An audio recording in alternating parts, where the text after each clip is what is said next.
I want to introduce the concept of the 4 aspects of change. So Ellie Goldratt told me that every improvement requires a change. However, not every change results in an improvement. This is enough to make people nervous, isn't it? And 4 possibilities stem from these 2 statements, both of which are true. There are bad things about the current reality. And for any desired future state that you can dream up, there are new good things. However, there are also bad things for the desired future. And there are good things about the current reality, what we're living right now. So this matrix is what Ellie Goldratt showed me. The positives and negatives are on the left and the right, and the no change versus making the change are below and to the top. So the gator represents the problems. This guy biting you in the butt is the problem in the current reality. And the pot of gold is this situation that you would like if you made the change. However, if you climb the hill or the mountain to get the pot of gold, you may break your leg and need a crutch. These are the negatives of making the change. And they bring you back to the mermaid, which is the benefit of staying the same, leaving it like it is now, the benefits of what you already have. So the undesirable effects create the impetus for the change, and when the alligator bites your ass, you definitely move. Pain's the mother of creativity.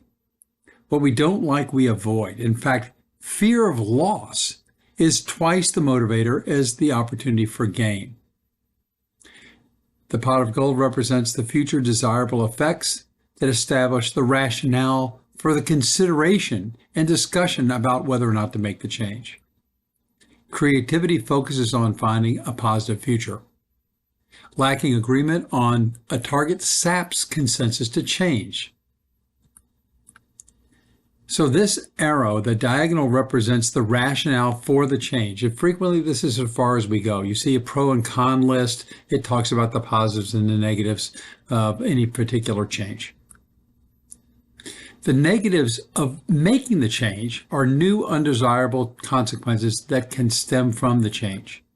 Negative fantasies also often feel real. They don't have to be true.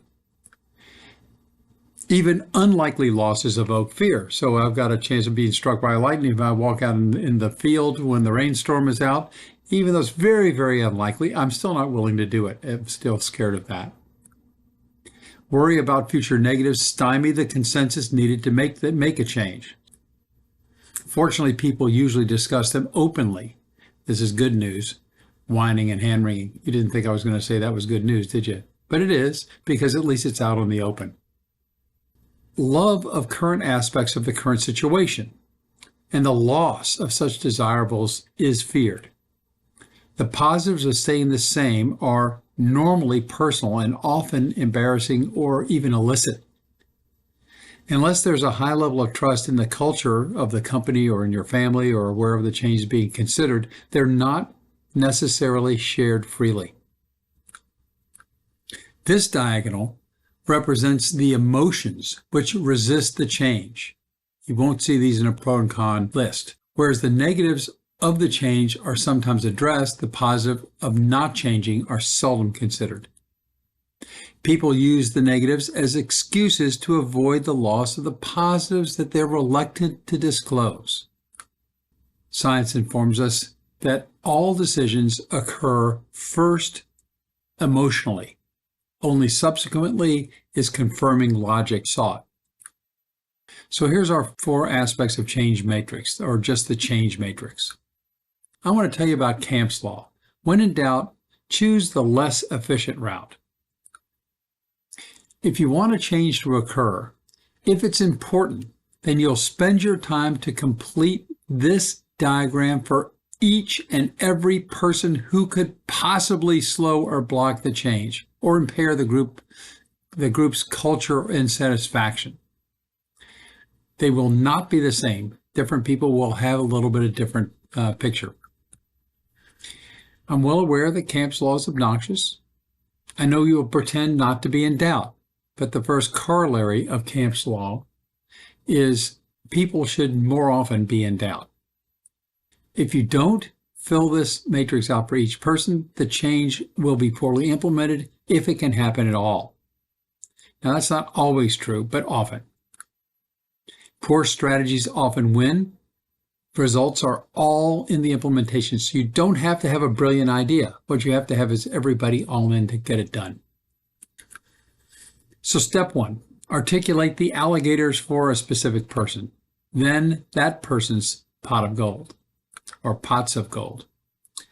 Step 3 is list the causes for crutches that the person might fear. Now take a break. Rest your brain. I know, do it anyway. Don't resist. Don't forget about Camp's Law. And only after you're ready, when you're really cool, calm, and thoughtful, just don't try this hardest part without a fresh mind. Step 5 is think carefully about the person's mermaids. Since you have to make these up, you have to imagine these. They're much, much harder. Alexander Solzhenitsyn said, "It's not because the truth is too difficult to see that we make mistakes. It may even lie on the surface, but we make mistakes because the easiest and most comfortable course for us to seek insight is where it accords with our emotions, especially selfish ones." This from a man who spent 30 years in concentration camps or gulags in Russia for just speaking his mind. He trusted his country, didn't he? So he should know about this. So not worth the trouble to do for each stakeholder? Okay, compare the time necessary living with those alligators forever. How long will that be? How many bites will they get? How much damage are you willing to undertake? Just go ahead and do it. It's not that hard compared to the damage.